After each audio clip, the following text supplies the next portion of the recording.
Hello student. So finally मैं ये first lesson आज शूट करने जा रहा हूँ।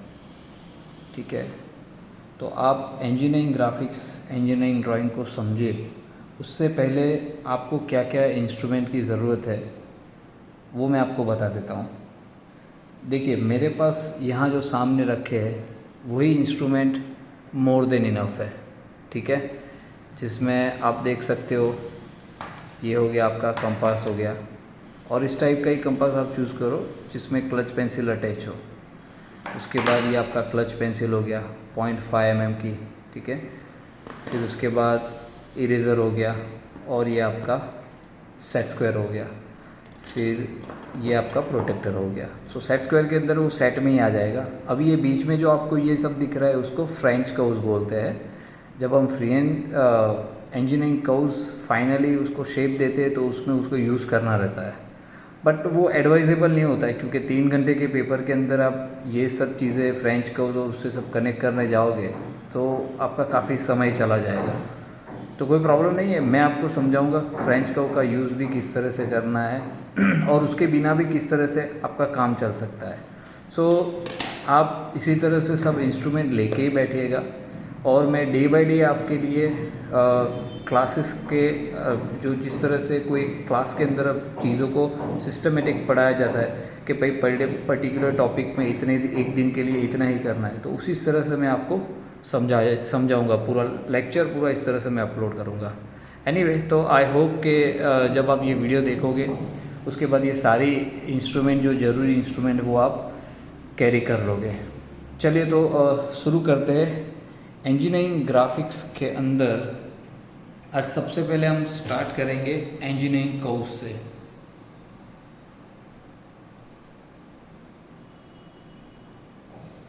इंजीनियरिंग कर्व्स की अगर हम बात करेंगे, इंजीनियरिंग कर्व्स के अंदर आपको दो चीज़ें याद रखनी रहेगी। उसका पहला पोर्शन होगा कॉनिक सेक्शन, और दूसरा होगा स्पेशल कर्व्स। एक होगा कॉनिक सेक्शन और दूसरा होगा स्पेशल कर्व्स। अब कॉनिक सेक्शन की जहाँ बात करेंगे वहाँ पर आपको तीन चीज़ें आएगी। एक तो होगा पैराबोला, और एक होगा एलिप्स, और तीसरा होगा हाइपरबोला। स्पेशल कर्व्स की कैटेगरी के अंदर आप सीखोगे साइक्लोइड। साइक्लोइड में भी एपी साइक्लोइड, हाइपोसाइक्लोइड आएगा, फिर इनवोल्यूट आएगा, और फिर स्पाइरल। फिर इनवोल्यूट के भी अलग अलग तरीके रहेंगे, साइक्लोइड में भी अलग अलग तरीके रहेंगे, स्पाइरल में भी अलग अलग तरीके रहेंगे। बट मोटा मोटी आप किसी भी इंजीनियरिंग कॉलेज, डिप्लोमा हो या डिग्री हो, आप गुजरात से हो या आउटसाइड गुजरात से हो, मोटा मोटी इंजीनियरिंग कोर्स के अंदर आपको ये चीज़ें पढ़ने को आएगी। ठीक है, तो आज मैं आपको समझाऊंगा कॉनिक सेक्शन के बारे में, और कॉनिक सेक्शन के बारे में उसके बाद हम आज कंटिन्यू करेंगे, पैराबोला कंटिन्यू करेंगे। ठीक है, तो लेक्चर कुछ इसी तरह से डिवाइड करेंगे। तो आप एक एक दिन के हिसाब से, अपनी कैपेसिटी के हिसाब से, फिर आगे की वीडियो देख के अगर आपको ज़्यादा एक ही दिन में करना हो तो भी आप कर सकोगे। बट मैं जिस तरह से, मेरे एक्सपीरियंस से मैंने अब तक जो क्लासेस में पढ़ा है उसी तरह से मैं पूरा वीडियो शूट करूँगा और उसको अपलोड करूँगा। तो सबसे पहले हम समझते हैं what is conic section, right. Conic section, सबसे पहले कॉनिक यानी एक कोन। ठीक है, तो समझिए यहाँ पर हम कोन एक ड्रॉ कर रहे हैं।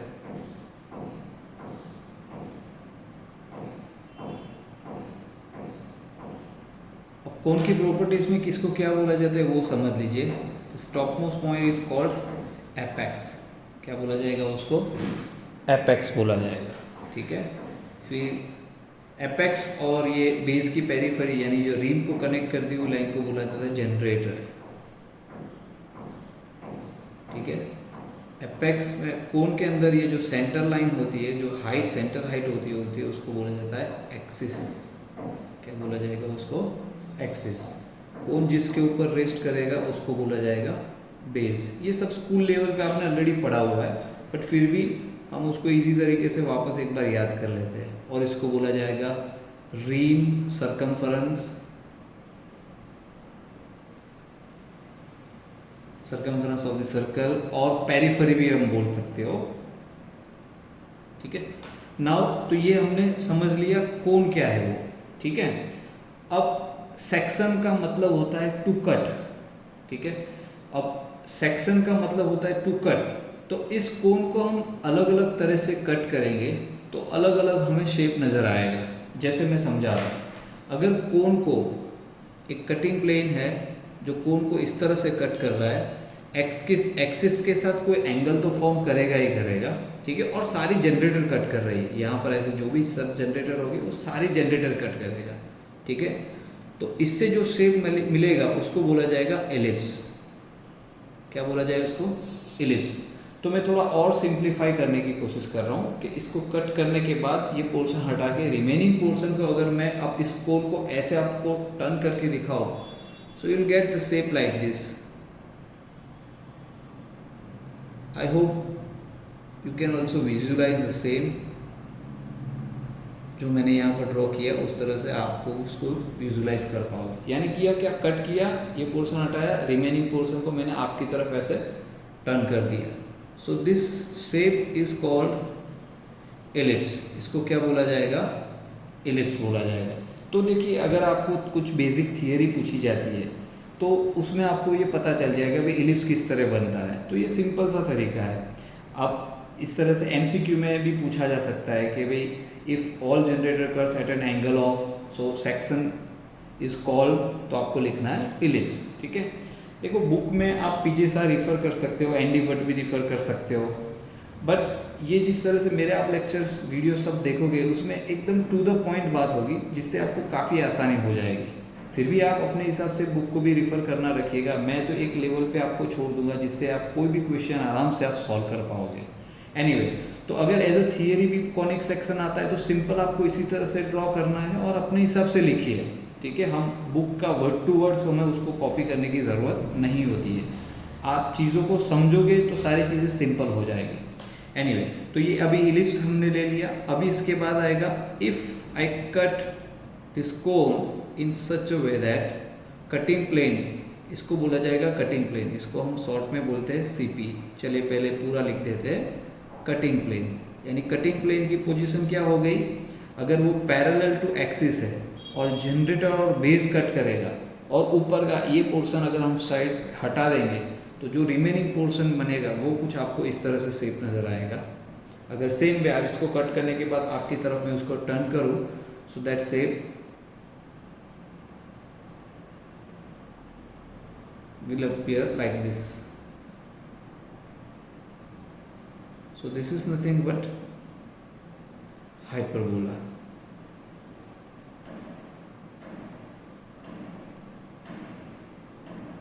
Okay. Okay. Now, up. Let me write here.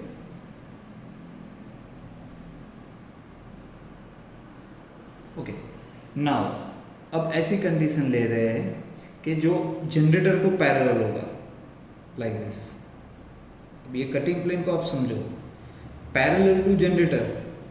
ठीक है, पैरेलल टू ये जनरेटर है, जनरेटर को पैरेलल। अब देखिए दोनों चीज़ को समझना है, ये पैरेलल टू एक्सिस है जिसमें बेस और जनरेटर कट होगा, इसलिए वो हाइपरबोला बनेगा। अभी आपको पैरेलल टू जनरेटर जिसमें बेस भी कट होगा और जनरेटर भी कट होगा, तो ये जो इससे जो बनेगा उसको बोला जाएगा पैराबोला।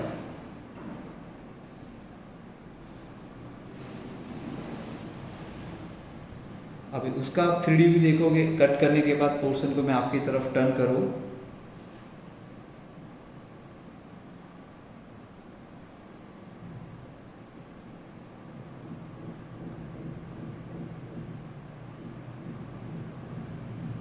तो ये जो सेक्शन आएगा वो पैराबोला का सेक्शन आएगा। तो सिंपल आपको बेसिक थियरी आई होप आपको क्लियर हो गई होगी कि भाई कब पैराबोला मिलेगा, कब इलिप्स मिलेगा और कब हाइपरबोला मिलेगा। अब इसके बाद हम आपको समझाएंगे पैराबोला ड्रॉ करने के अलग अलग तरीके।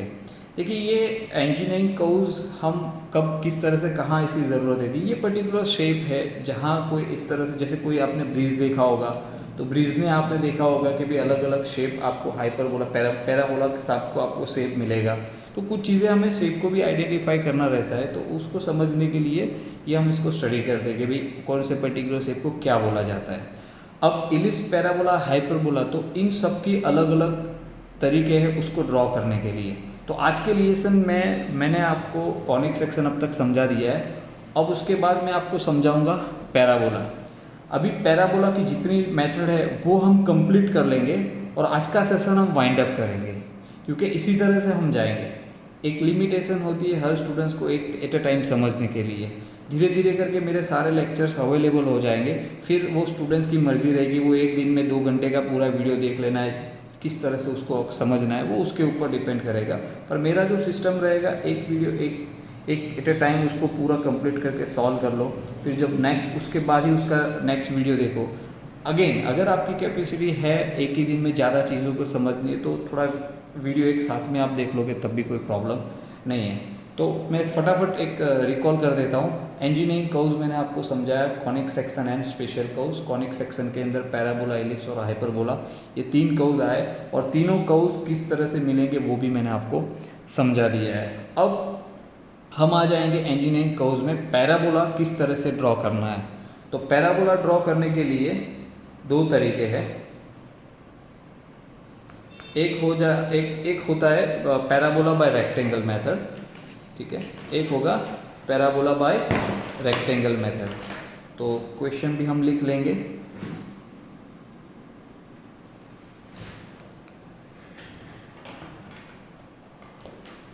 सिंपल आपको क्वेश्चन इस तरह से पूछा जाएगा,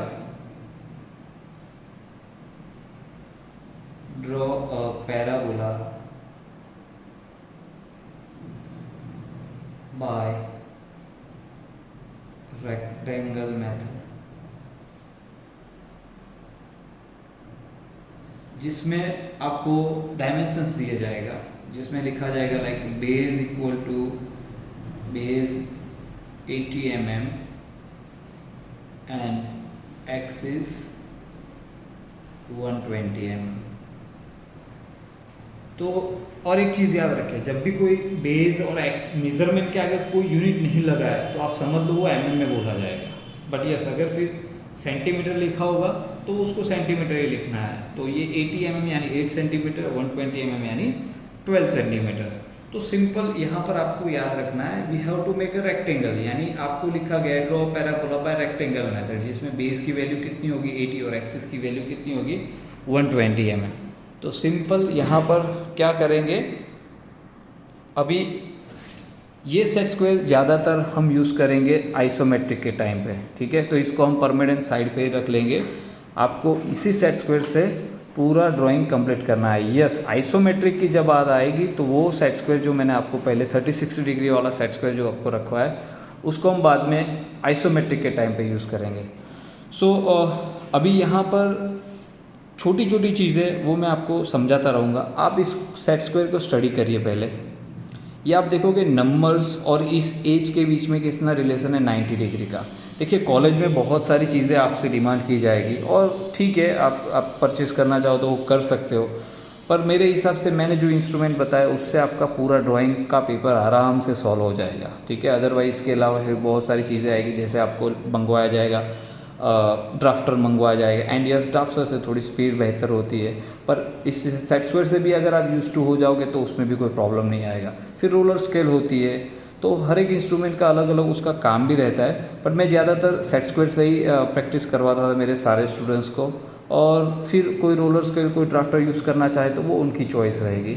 सो now let us begin how to draw parabola by rectangle method. तो सिंपल सबसे पहले यहाँ पर आप समझ लीजिए कि आपको करना क्या है कि भाई 80 mm का बेस लेना है। तो सबसे पहले आप 80 mm ले लो। देखिए मैं यहाँ पर आपको पेन से मैं ड्रॉ करके दिखा रहा हूँ ताकि वीडियो के अंदर वो थोड़ा विजुलाइज हो जाए, ठीक है। तो ये मैंने 88 सेंटीमीटर ले लिया, उसका साथ साथ में आप 8 सेंटीमीटर के बाद उसका मिड पॉइंट भी ले लीजिएगा, ठीक है।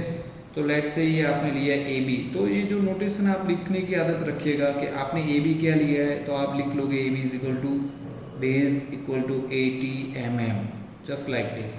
नाउ कितनी हाइट यानी एक्सिस कितनी है, 120 है। तो देखो यहाँ तरीका होता है, अक्सर स्टूडेंट्स बोलते हैं सर हमसे 90 डिग्री सीधी लाइन नहीं बनती है। तो देखो यहाँ पर मैं कुछ चीज़ें समझाता हूँ। सवाल सीधी लाइन का ऐसा नहीं होता है। मान लीजिए किसी ने इतनी टेढ़ी लाइन भी बनाई है, ठीक है, तो अब यहाँ पर भी अगर उसको रेक्टेंगल बनाना है यानी राइट एंगल पे उसको लाइन ड्रॉ करनी है, तो सिंपल आप कोई भी नंबर्स, ये आप परपेंडिकुलर जो इस एज के साथ जो परपेंडिकुलर लाइन देख रहे हो उसका मतलब क्या होगा, आप उस नंबर को, उस लाइन को इस ब्लैक वाली लाइन के साथ मैच करोगे और आप लाइन ड्रॉ करोगे और बाद में उसका एंगल मेज़र करोगे तो 90 डिग्री पर ही आएगा, ठीक है। तो कोई एरर का कोई गुंजाइश रहती नहीं है। सो कहने का मतलब मेरा ये है कि अगर आप अब यहाँ से 90 डिग्री लेना है, तो देखो मैं क्या कर रहा हूँ, जैसे 12 सेंटीमीटर लेना है, ठीक है, तो मैंने एग्जैक्ट 12 वाली नंबर वाली लाइन उस ए बी लाइन के ऊपर मैंने कोइंसाइड कर दी, मैच कर दिया। अब मैं यहाँ से 12 सेंटीमीटर ले लिया, ठीक है। अब जब आप पेंसिल से यूज़ करोगे तो गाइस प्लीज़ ये सब रेक्टेंगल को छोड़ के उसके बाद में जो भी कंस्ट्रक्शन आएगा, मतलब जो तरीका उसको यूज़ करने का है, प्रोसीजर है, वो आप एकदम लाइट रखोगे, ठीक है। और फाइनली जो कर्व्स आएगा उसको ही डार्क करना है। बट मैं यहाँ पर वीडियो शूट कर रहा हूँ तो ऑब्वियसली मुझे आपको दिखाना है, उस तरह से भी मुझे ड्रॉ करना पड़ेगा। सिमिलरली अब यहाँ से भी आप वापस वही 90 डिग्री लाइन रख के, अब नंबर नहीं देखना है। अभी जैसे मैंने भले 5 लिया है तो फिर मुझे पता है मुझे राइट साइड पे 4 तक जाना है और लेफ्ट साइड पे 4 तक जाना है, सिमिलरली राइट साइड 4 तक जाना है, एज सिंपल एज दैट, ठीक है। आप यहाँ से स्टार्ट करो भी कोई फ़र्क, आपका फोकस होना चाहिए नंबर मेज़रमेंट लेफ्ट राइट कितना लेना है वो पता होना चाहिए। सो अल्टीमेटली आप यहाँ से इसको अब आप यहाँ कनेक्ट करोगे तो ये आपका रेक्टेंगल कंप्लीट होगा और अल्टीमेटली वो 12 सेंटीमीटर ही होगा। तो ये हमने लेट से दिस इज सी डी, और सी डी हम क्या ले रहे हैं वो भी हम लिखेंगे, C D is equal to axis जो हमारा मेज़रमेंट कितना है 120 mm। नाउ तो ये तो हमने रेक्टेंगल बना लिया। अब हम क्या करेंगे, इसका प्रोसीजर है कि भाई अभी इसके अंदर पैराबोला बनाएंगे कैसे, तो वो वही तरीका आपको सीखना है। ये रेक्टेंगल बना लिया, तो अब मैं आपको बताता हूँ आगे क्या करना है। तो ये जो वाली एज है उसके आप डिवीज़न करोगे, जैसे आपको कितने पॉइंट्स चाहिए, तो मेरे हिसाब से इस साइज़ इतनी है जिसमें आपको 4 पॉइंट्स मिल जाएंगे तो इनफ है। तो लेट अस से कि ये जो 120 है उस 120 को हम 4 पार्ट में डिवाइड कर दें। So each part will be of 3 centimetre. So let से 3, 6, 9, तो ये 12 तो है ही है, हो गया। नाउ अभी आपने इस वाली लाइन के 4 डिवीज़न किए, तो similarly you have to make equal division over here, ठीक है। अभी यहाँ पर कई बार स्टूडेंट्स बोलते हैं सर हमने सिर्फ 3 पॉइंट मार्क किए, 3 पॉइंट नहीं है, 4 डिवीज़न ऐसे होते हैं, this 1, this is 2, this is 3 and this is 4। Similarly अब इतने पोर्शन के भी आपको उतने ही डिवीज़न करने हैं। किसी ने अगर यहाँ 6 डिवीज़न किए हैं तो वो भी यहाँ पर 6 डिवीज़न ही करेगा। हमने 4 डिवीज़न किए तो हम यहाँ पर 4 डिवीज़न कर लेंगे। सो 1-1 सेंटीमीटर का 1-1 डिवीज़न आएगा। आप इस तरफ भी कर लो क्योंकि वो करने से 50% लेफ्ट साइड पे बनेगा, 50% राइट साइड बनाना है तब भी हमें वो करना है, तो ये हमने कर लिया, ठीक है।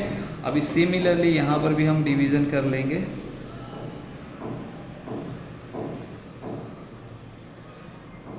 नाउ और नंबरिंग करना बहुत आसान है, ठीक है। देखो जैसे लेट्स से आपने स्टार्ट किया 0 से स्टार्ट करो, यहाँ पर 1 बोल दो, यहाँ 2 बोल दो, यहाँ 3 बोल दो, सो 4 कॉमन। अब ये 4 यहाँ पर कॉमन रहेगा, तो 4 कॉमन रहेगा तो क्या होगा, let's say 3 dash 2 dash 1 dash. देखिए भाई ये 1 डैश ही लिखना है ऐसा भी कोई नियम नहीं होता है, ये तो आपको समझाने के लिए कि भाई अगर मैं बोलूँ 1 तो आपका नज़र यहाँ पर ही जाएगा, फिर मैं बोलूँ 1 डैश तो आपका नज़र यहाँ पर जाएगा, यू नो।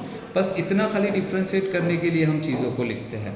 अब ये जो भी मैं आगे का प्रोसेस करूँगा उसको कंस्ट्रक्शन बोलते हैं। And guys please construction as light as possible, जितना लाइट होगा उतना आपका ड्राइंग बेहतर लगेगा और उस हिसाब से आपके नंबर्स ज़्यादा मिलेंगे। ठीक है, सिमिलरली यहाँ पर भी नंबरिंग कर देते हैं, 1 2 3 4 कॉमन हो गया, so this is 3 dash 2 dash and 1 dash. Now with the help of scale हम क्या करेंगे, अब ये कंस्ट्रक्शन लाइट रहेगा, with the help of scale let's say C1 को कनेक्ट किया,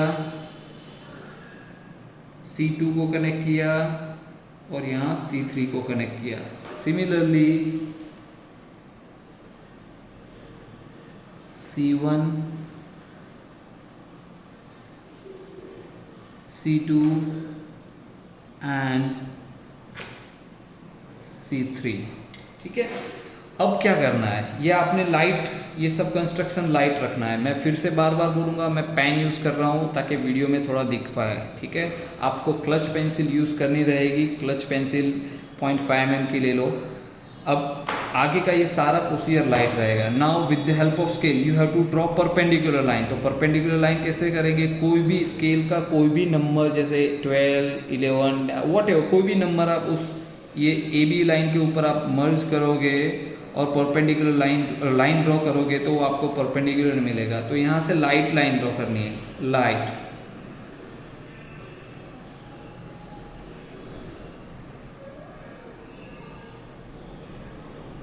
now same procedure this side.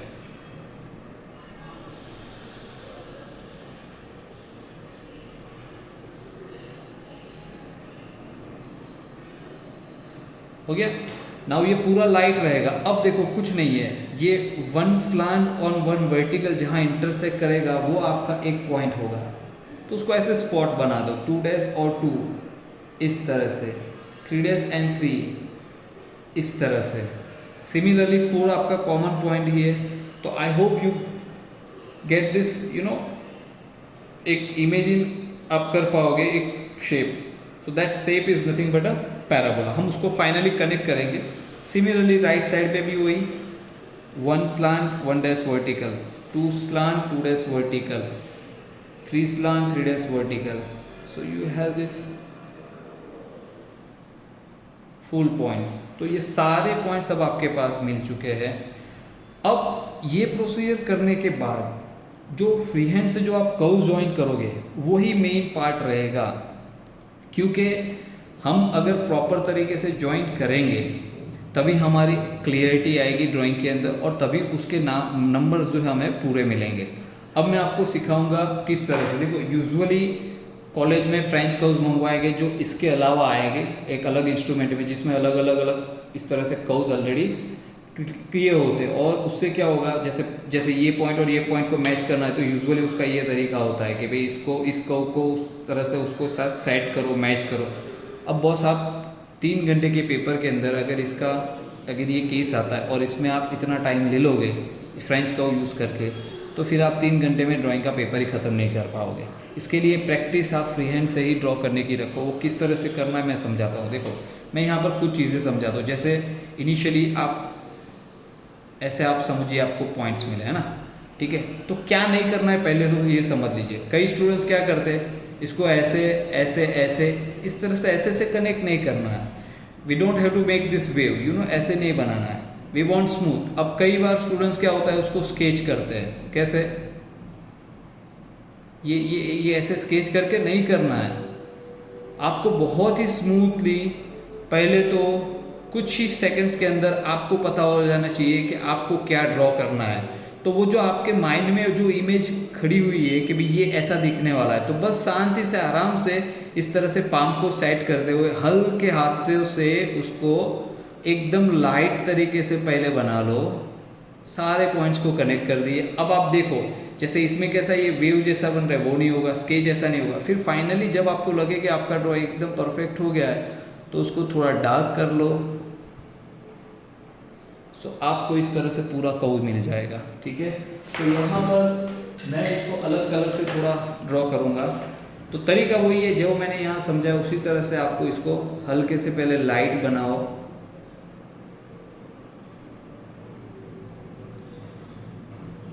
तो हमने यहाँ पर 4 पॉइंट लिए इसलिए हमें 4 पॉइंट मिले।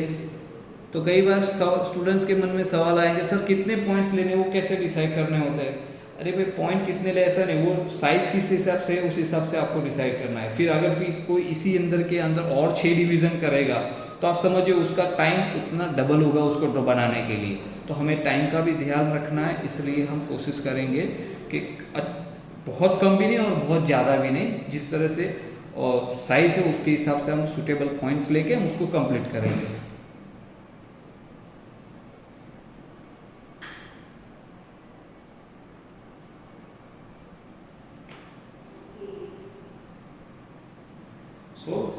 ये हमारे पास हो गया।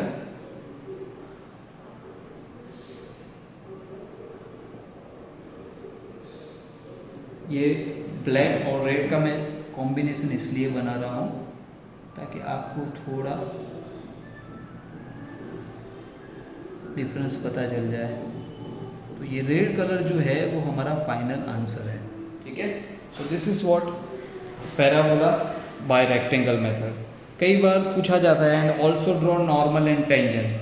तो नॉर्मल टेंजेंट क्या है, आप किसी भी पैराबोला के किसी भी के ऊपर पॉइंट ले लो। जैसे मान लीजिए मैंने इसको पॉइंट यहाँ रेंडमली पॉइंट ये लेट से उसको मैं नाम दे रहा हूँ के पॉइंट। तो इस के पॉइंट से मुझे नॉर्मल टेंजेंट लेना है, तो क्या तरीका है, तो सिंपल है इस के पॉइंट से आप हॉरिजॉन्टल यानी अगेन आप देखो एक्सिस जो बीच में लाइन है बराबर, वो कोई भी नंबर मैंने सेट किया उस पॉइंट से उस एक्सिस को परपेंडिकुलर में लाइन ड्रॉ कर रहा हूँ। यानी ये मैंने लाइन ड्रॉ करी, ठीक है, इस तरफ लाइन ड्रॉ करी। अब यहाँ से लेके ये जितना डिस्टेंस आएगा सी से लेके ये जितना डिस्टेंस है उतना ही डिस्टेंस मैं ऊपर एक्सटेंड करूँगा। तो उसके लिए हम क्या करेंगे, इसको यहाँ से ऊपर एक्सटेंड किया, ठीक है। अब दो तरीके हैं, या तो आप इसको मेज़रमेंट ले लो, जैसे मान लीजिए कि 16 mm आ रहा है, ठीक है, तो यहाँ से भी आप ऊपर 16 mm ले लिया। मैं लिख देता हूँ ये दोनों इक्वल है ऐसा, ठीक है। तो ये जो पॉइंट मिल रहा है वो पॉइंट और आप के पॉइंट करोगे को कनेक्ट करोगे तो वो आपका वो कहलाएगा टेंजेंट कहलाएगा। ये क्या कहलाएगा, टेंजेंट। टेंजेंट यानी कर्व्स को सिर्फ टच करके जाएगा। अगेन अब उसी टेंजेंशियल लाइन से आप वापस स्केल ऐसे सेट करके आप लाइन ड्रॉ कर लोगे तो वो परपेंडिकुलर हो जाएगा, तो उसको बोला जाएगा नॉर्मल बोला जाएगा। तो पैराबोला की यहाँ पर मैंने एक मेथड आपको समझा दी है।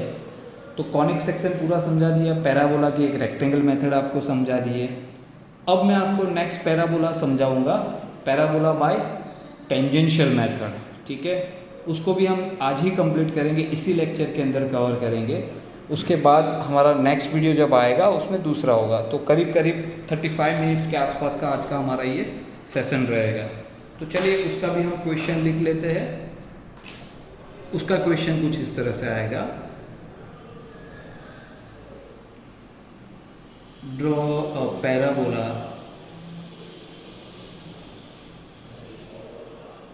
by tangential method where base 80 mm and height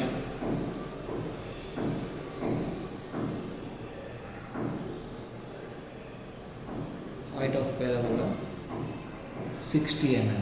तो देखिए यहाँ पर आपको सबसे पहले क्या करना है, रेक्टेंगल मेथड से आप हो गया, अभी ये टेंजेंशियल मेथड है। तो टेंजेंशियल मेथड शेप फाइनली यही बनेगा पर तरीका बदल गया, आप उसको टेंजेंशियल मेथड से सॉल्व करना है। तो सबसे पहले यहाँ पर क्या करना होगा आपको, टेंजेंशियल मेथड के अंदर बेस तो उसका 80 mm है ही है, तो आपको 80 mm लेना है।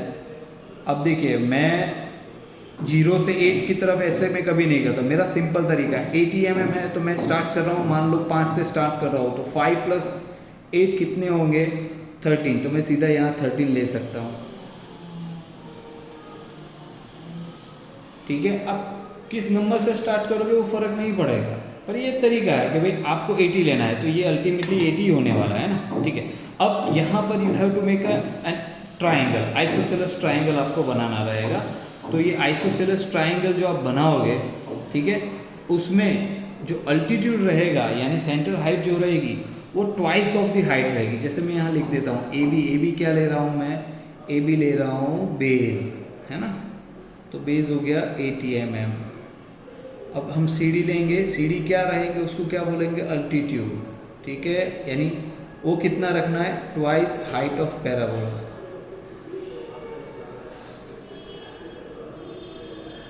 तो आपके एग्जाम में वो जो भी हो, तो यहाँ पर कितना है, वो 60 है ना, तो हम इसको 120 कर देंगे, फाइन। तो यहाँ से ये ओके थोड़ा ऊपर चला गया, कोई प्रॉब्लम नहीं।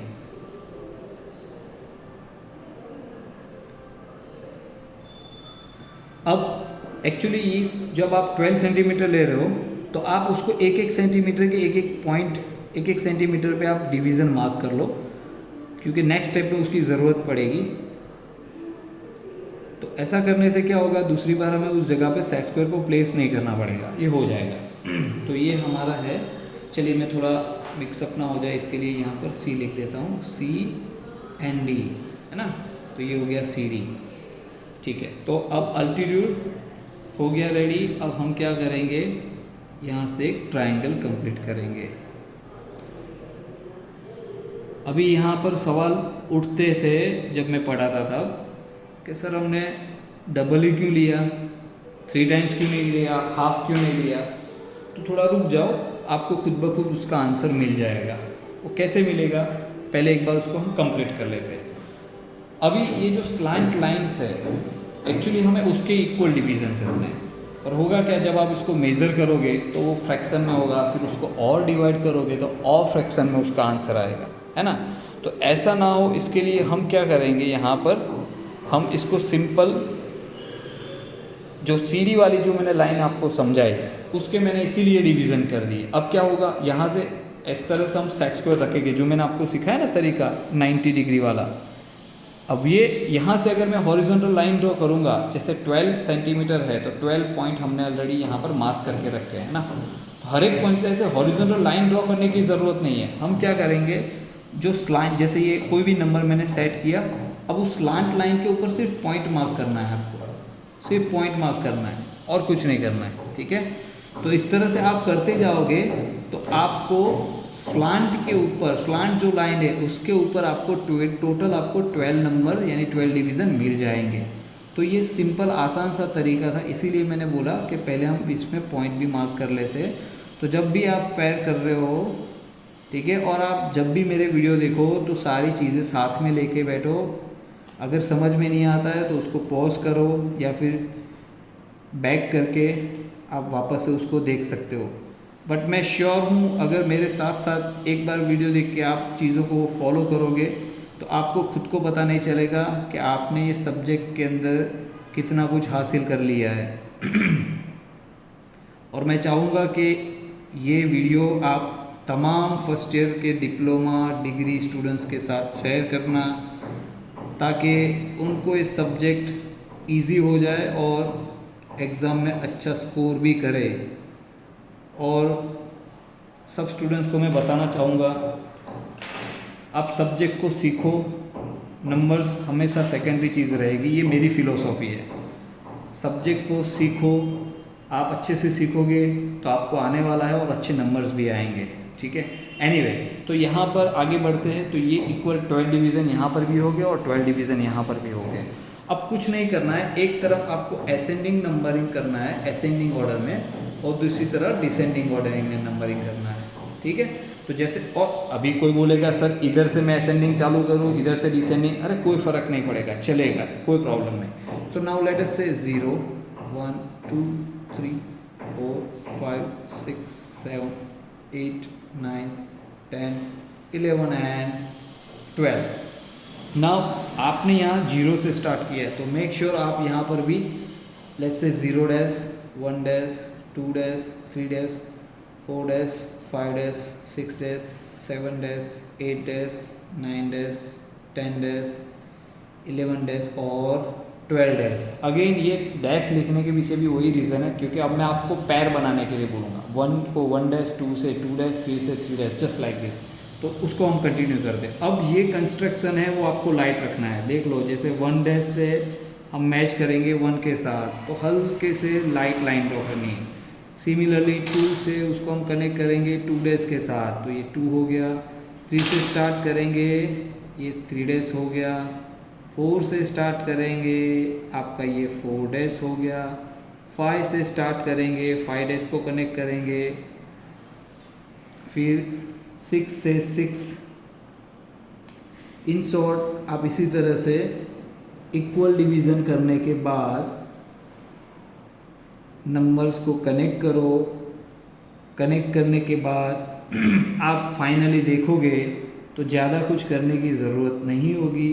और हमें जो पूछा गया है, क्या पूछा है? पैराबोला। सो बाय डिफ़ॉल्ट आपको पैराबोला का शेप आपको मिल जाएगा। बस ये हमारी फाइनल लाइन है। Now can you see this? कुछ करने की ज़रूरत नहीं है, ये ऑलरेडी आपके पास यहाँ पर क्या हो गया? पैराबोला हो गया। अगेन मैं उसको देखो ये पूरा लाइट रहेगा, इसलिए आपको पेंसिल से ही सारी चीज़ें पेंसिल से ही करनी रहेगी। आप उसका जो बाउंड्री है उसको एक बार खाली ऐसे डार्क कर दो, कुछ करने की ज़रूरत नहीं रहेगी आपको।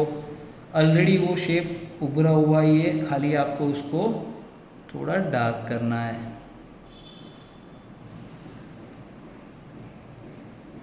सो फाइनली आप देख रहे हो टेंजेंशियल मेथड भी यहाँ पर ख़त्म हो चुकी है।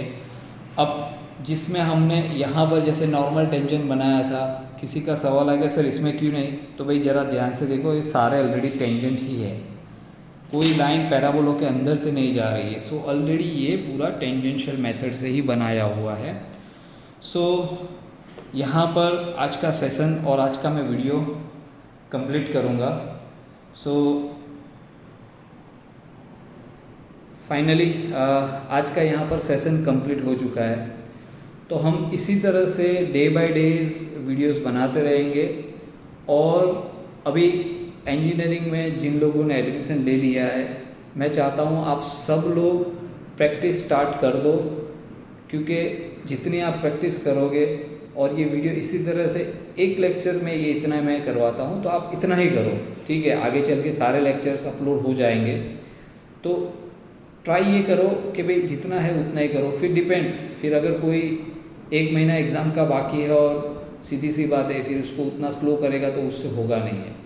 तो वो आप पे मैं छोड़ रहा हूँ, आपको किस तरह से पढ़ना है। एक साथ में कुछ लेक्चर साथ में देख के पढ़ना चाहते हो, जैसे भी, तो बस यही आगे फाइनली यही बोलूँगा कि जितने भी इंजीनियरिंग में एडमिशन लेने वाले हो ऑल ओवर इंडिया, सिर्फ ये गुजरात यूनिवर्सिटी GTU तक सीमित नहीं रहेगा।